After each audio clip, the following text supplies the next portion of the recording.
और पैसे का, मंत्रालय का कोई इनकी निजी मिनिस्ट्री नहीं है। बहरहाल संसद की अंतर मंत्रालयी समिति की जांच रिपोर्ट आने के बाद न केवल बेनी प्रसाद वर्मा की मुश्किलें बढ़ने वाली हैं, बल्कि उनकी धुर विरोधी समाजवादी पार्टी के हाथ भी एक ऐसा मुद्दा लग गया है जिसको लेकर वह बेनी की घेराबंदी करेंगे। गौरतलब है कि बेनी प्रसाद वर्मा लगातार सपा सुप्रीमो मुलायम सिंह यादव पर हमला कर रहे हैं। चीन भले ही लद्दाख की सीमा से कुछ पीछे हट गया हो, लेकिन उसकी गिद्ध सी निगाहें भारत की सरहदों पर टिकी हुई है। चीन की कोशिश है कि उस सीमा पार कर चीन की पीपल्स आर्मी भले ही लद्दाख की सीमा से पीछे हट गई हो, लेकिन उसकी गिद्ध सी निगाहें भारत की सरहदों पर टिकी हुई है। चीन की कोशिश है कि भारत पे हमला तक कर दिया जाए। ये कहना है पूर्व रक्षा मंत्री और वर्तमान सपा सुप्रीमो मुलायम सिंह यादव का। ओमवीर तोमर की लिखी किताब कुछ नए ख्वाब तामील करो के विमोचन पर सपा सुप्रीमो मुलायम सिंह यादव और पूर्व अध्यक्ष बलराम जाखड़ जैसे वरिष्ठ नेता मौजूद थे। यहाँ मुलायम सिंह यादव ने साफ कर दिया कि चीन की चौकस निगाहों की निगरानी करना भारत के लिए जरूरी है। हालांकि इसके लिए प्रधानमंत्री मनमोहन सिंह के नुमाइंदों ने मुलायम सिंह यादव से मुलाकात भी की है, लेकिन सियासत और सेना दोनों को चौकस निगाहें रखनी होगी पड़ोसी चीन के ऊपर। चीन के साथ साथ अपने पुराने मित्र ओमवीर तोमर की किताब पे भी बोले मुलायम और कहा कि इस किताब में आदर्श है जय जवान और जय किसान का, जिसे देश को जल्द से जल्द अपनाना चाहिए ताकि सरहद के अंदर और बाहर दोनों जगह मजबूत बने भारत। 2014 लोकसभा चुनाव को देखते हुए सभी पार्टियां ब्राह्मणों को साधने में लगी हुई हैं। वहीं उन्नाव में भी बसपा ने ब्राह्मण सम्मेलन का आयोजन किया।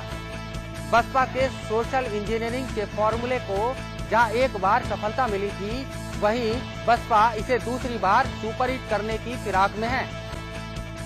मिशन 2014 को देखते हुए शनिवार को बसपा ने उन्नाव में ब्राह्मण भाईचारा सम्मेलन का आयोजन किया। ब्राह्मण समाज को बसपा से जोड़ने के लिए बसपा के राष्ट्रीय महासचिव सतीश मिश्रा ने कार्यक्रम में शिरकत की और यहाँ की जनता को बसपा की नीतियों से अवगत कराया।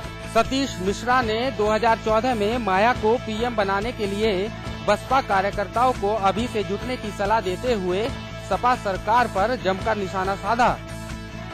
ब्राह्मण समाज इकट्ठा हो गया है। मुझे पूरा विश्वास है कि अब की बार उत्तर प्रदेश से ही अकेले इतनी लोकसभा की सीटें बहुजन समाज पार्टी जीत करके जाएगी। सतीश मिश्रा ने कहा कि सपा सरकार में शरेआम गुंडाई हो रही है और सरकार इसे रोकने में नाकाम है। मिशन 2014 से ठीक पहले केंद्रीय ग्रामीण विकास मंत्री जयराम रमेश ने उत्तराखंड में अपने विभाग की समीक्षा की है। उन्होंने न सिर्फ मनरेगा कार्यों में धीमी गति पर हैरानी जताई, बल्कि उसे तेज करने के नुस्खे भी सुझाए हैं। जयराम रमेश ने आने वाले 5 सालों में सूबे की सभी बसातों को सड़क से जोड़ने का लक्ष्य रखा है। इस मौके पर मुख्यमंत्री विजय बहुगुणा ने कहा कि केंद्रीय मंत्री की समीक्षा के बाद सूबे में काम की रफ्तार तेज होगी। जयराम रमेश ने कहा कि उत्तराखंड की 1400 बसातें अभी भी सड़क से जुड़ने से बची हुई हैं, जिन्हें आने वाले 5 सालों में सड़क से जोड़ दिया जाएगा। इसके अलावा उन्होंने उत्तराखंड में 82 सड़क और 27 पुलों के लिए 335 करोड़ का धन स्वीकृत किया। मनरेगा कार्यों में तेजी लाने के लिए स्टेट रूरल रोड एजेंसी में एक फुल टाइमर सीईओ की तैनाती होगी।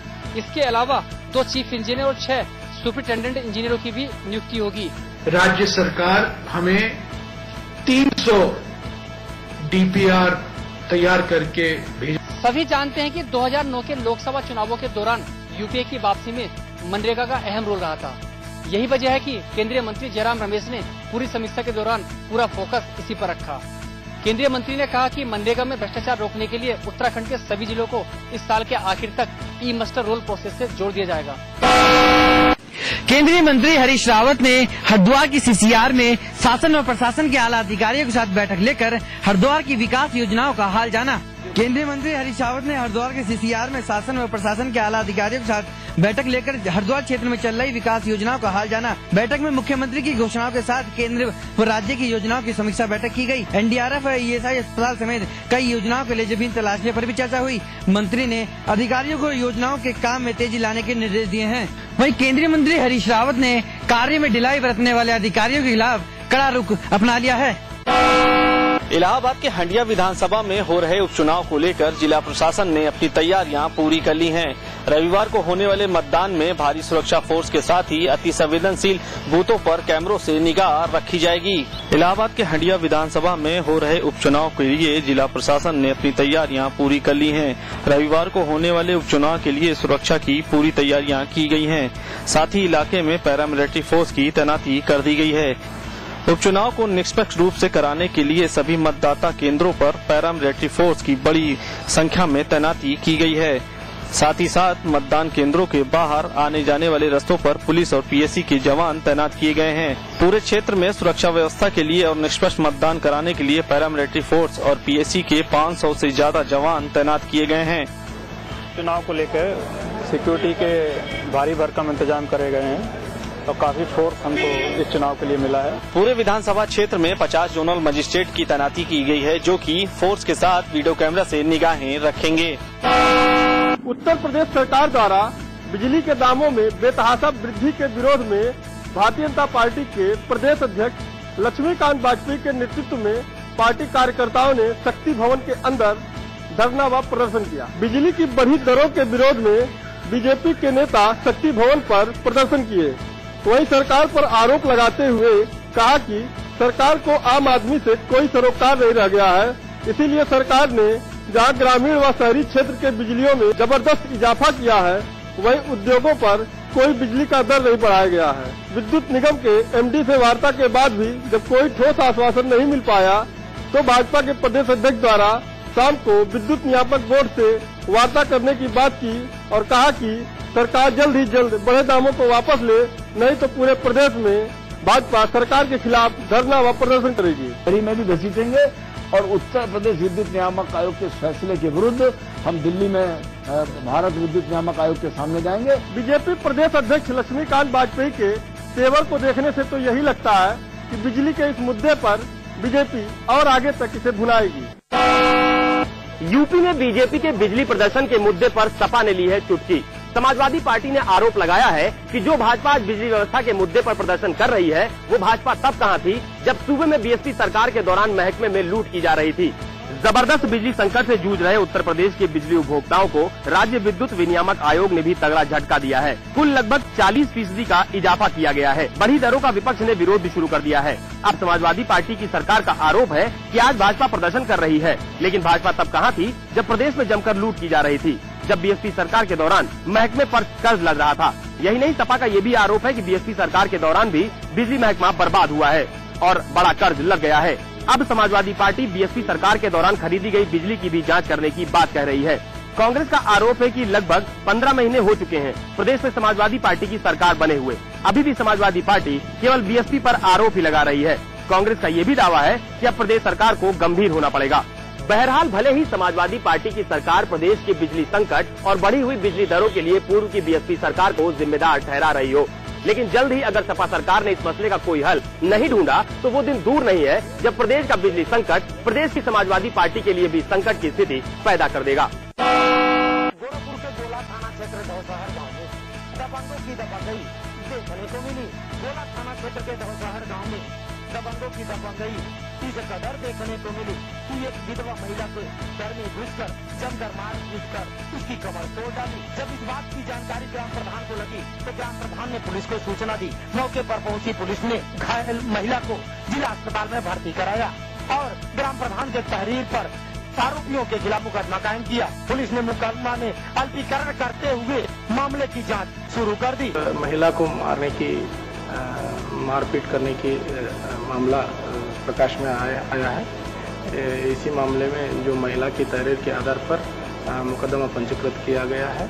अब इस संदर्भ में पुलिस के आला अधिकारियों से बात की गई तो पुलिस के अधिकारियों ने कहा पीड़िता के तहरीर के मुताबिक मुकदमा दर्ज कर लिया गया है। कानपुर के ग्वालटोली इलाके में बने 220 केवी विद्युत संस्थान Uttar Pradesh power transmission RPH में अचानक एक धमाके के साथ आग लग जाने से सभी अधिकारियों और कर्मचारियों के हाथ पांव फूल गए। आग पर काबू पाने के लिए विद्युत केंद्र में रखे अग्निशमन यंत्रों का उपयोग किया गया, लेकिन आग विकराल रूप लेने लगी। तभी कुदरत ने मानसून की झमाझम बारिश कर दी, जिससे विद्युत केंद्र में लगी आग जल्दी बुझ गई और बड़ा नुकसान होने से बच गया। वहीं आसपास के इलाकों के 19 सब स्टेशन की बिजली गुल हो गई। उसकी वजह से लाइनों में फॉल्ट आ गया था, पंप की लाइन भी बंद हो गई थी। एक हमारे आरपीएच में एक 60 MVA का ट्रांसफार्मर जल गया है। आग लगने से पनकी आरपीएच लाइन के ग्वालटोली पावर हाउस के 60 MVA का एक ट्रांसफार्मर फूक गया, जिससे आधा महानगर अंधेरे में है और इस व्यवस्था को दुरुस्त करने में 4 दिन लगेंगे। उत्तर प्रदेश पुलिस की संवेदनहीनता की सबसे शर्मनाक तस्वीर अलीगढ़ में देखने को मिली। यहाँ फायरिंग में तड़पते लोगों को पुलिस तमाशा बनाकर देखती रही। अलीगढ़ में शुक्रवार को हुई फायरिंग के बाद घायल सड़क पर तड़पते रहे, लेकिन पुलिस को उनको अस्पताल पहुंचाने की जल्दी नहीं थी। सड़क पर खड़ा एक बूढ़ा शख्स अपनी धोती खोलकर एक घायल का खून रोकने की कोशिश करता रहा और बेशर्म पुलिसकर्मी वहीं पर खड़े रहे। न तो चेहरे पर शिकन थी और न ही जल्दी की घायलों को उठाकर अस्पताल पहुंचाया जाए। लगातार कानून व्यवस्था को लेकर पुलिस पर सवाल उठ रहे थे। वहीं अलीगढ़ की इस तस्वीर ने उत्तर प्रदेश पुलिस का सिर एक बार फिर शर्म से नीचा कर दिया है। बरेली के मणिनाथ के पुल पर आज सुबह तड़के एक युवक का शव फांसी पर लटका मिला। पुल पर लटका शव और तमाशबीन बनी पुलिस। ये नजारा है रेलवे लाइन के किनारे बने मणिनाथ पुल का, जहां आज सुबह तड़के एक युवक का शव फांसी पर लटका मिला।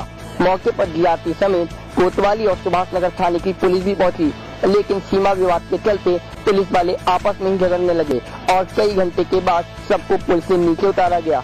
मृतक की शिनाख्त आंवला के संजीव रस्तोगी के नाम से हुई है। संजीव पिछले 8 दिनों से घर से गायब चल रहे थे और आज उनका शव मणिनाथ पुल पर मिला। बरेली पुलिस की संवेदनहीनता के चलते आज एक युवक घंटों फांसी पर झूलता रहा।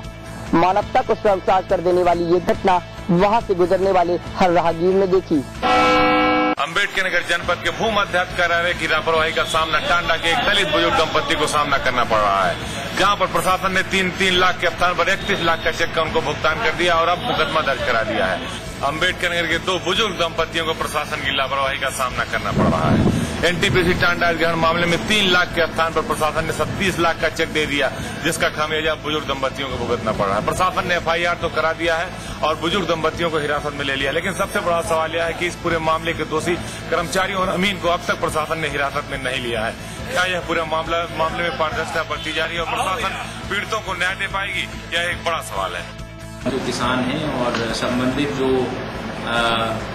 अमीन हैं उनके विरुद्ध एफआईआर दर्ज कराई गई है और जो धनराशि ज्यादा चली गई है लगभग 27 लाख के आसपास, उसको वापस लेने का इसमें प्रयास किया जा रहा है। सबसे बड़ा सवाल यह है कि प्रशासन ने बुजुर्ग दंपति को तो हिरासत में ले लिया, लेकिन अब तक आरोपी कर्मचारियों से पूछताछ नहीं की गई और न ही उन्हें हिरासत में लिया गया है, जिससे प्रशासन की लापरवाही और उनकी मंशा साफ तौर पर जाहिर हो रही है। मेरठ के थाना सिविल लाइन क्षेत्र स्थित एक हॉस्पिटल में महिला मरीज की तबीयत खराब होने से गुस्साए तीमारदारों ने हॉस्पिटल में तोड़फोड़ कर दी और जमकर हंगामा किया। मलियाना की रहने वाली मिथिलेश का कुछ दिनों पहले एक्सीडेंट हो गया था, जिसको मेरठ के एक निजी हॉस्पिटल में भर्ती कराया गया था।